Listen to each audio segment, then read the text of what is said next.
ప్రభునామానికి మహిమ కలుగును కాక. మీ అందరికీ నా హృదయపూర్వక వందనాలండి. బాగున్నారు కదా మీ అందరూ?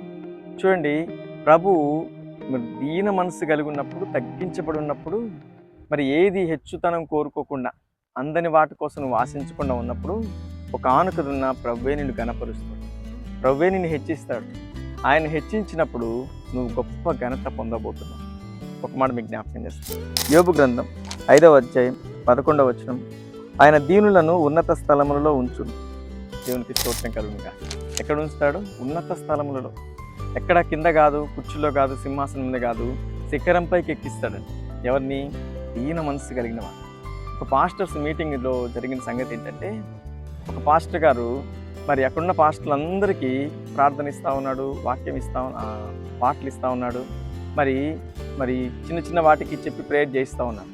కానీ ఒక థామస్ అనే ఒక వ్యక్తిని మాత్రం పిలవట్లేదు. అతను మాత్రం కళ్ళు మూసుకొని ప్రార్థన చేసుకుంటూ ఉన్నాడు. చూసిన వారందరూ, చూడు నాకు ప్రార్థన ఇచ్చాడు, చూడు నాకు పాట ఇచ్చాడు, నీకేం ఇవ్వట్లేదని అతని దగ్గరికి వెళ్ళి హేళన చేస్తూ ఉన్నారంట. ఇవ్వకపోతే ఏమైందిలే, నేను నా హృదయంలో ప్రభుకు మొరపెడతా ఉన్నానని చెప్పాడు. కానీ ఆ ప్లేస్లోకి, ఆ టైంకి ఆ వాక్యం చెప్పాల్సిన ఆయన ఆ రోజు రాలేదని, ఏదో మిస్ అయ్యి వేరే చోటికి వెళ్ళాల్సి ఉంటే, ఈరోజు వాక్యం చెప్పాల్సిన వాళ్ళు ఎవరు అని అందరూ తర్జన పడుతున్నారు. కానీ పాస్టర్ గారు మైక్ తీసుకొని, ఈరోజు మనందరికీ వాక్యం చెప్పడానికి థామస్ గారు వస్తారని చెప్పారు. అందరూ షాక్ అయిపోయారు. ఏంటి, మాకు ప్రార్థన ఇచ్చావు, మాకందరికీ పాటలు ఇచ్చావు, మమ్మల్ని పిలవచ్చు కదా వాక్యానికి అని అందరూ సనుకుంటున్నారు. కానీ దేవుడు ఎవరిని పిలిచాడు? ఒక దీన మనసు కలిగి హృదయంలో ప్రార్థన చేసుకుంటూ ఒక మూల కూర్చున్న ఆ వ్యక్తిని ఆ రోజు సేవకులందరికీ వాక్యం చెప్పడానికి దేవుడు అతన్ని మాత్రమే నిలబెట్టాడు.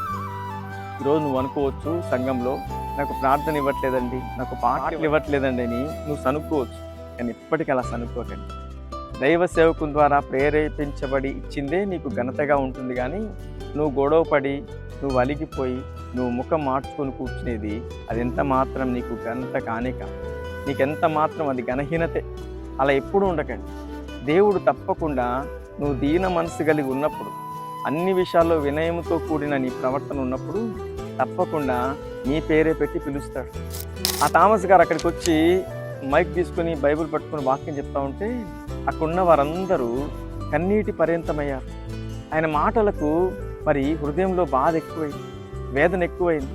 ఏంటి వాక్యం ఈ థామస్ ఇంత బాగా చెప్తున్నాడని అందరూ హృదయంలో ఆనందించారని.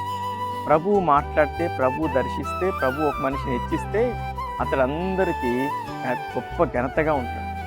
అందరి హృదయాలను హత్తుకునే విధంగా ఆ మాటలు ఉంటాయి. ఇక అలాంటిగా వాడుకోవాలంటే నువ్వెలాగుండాలి?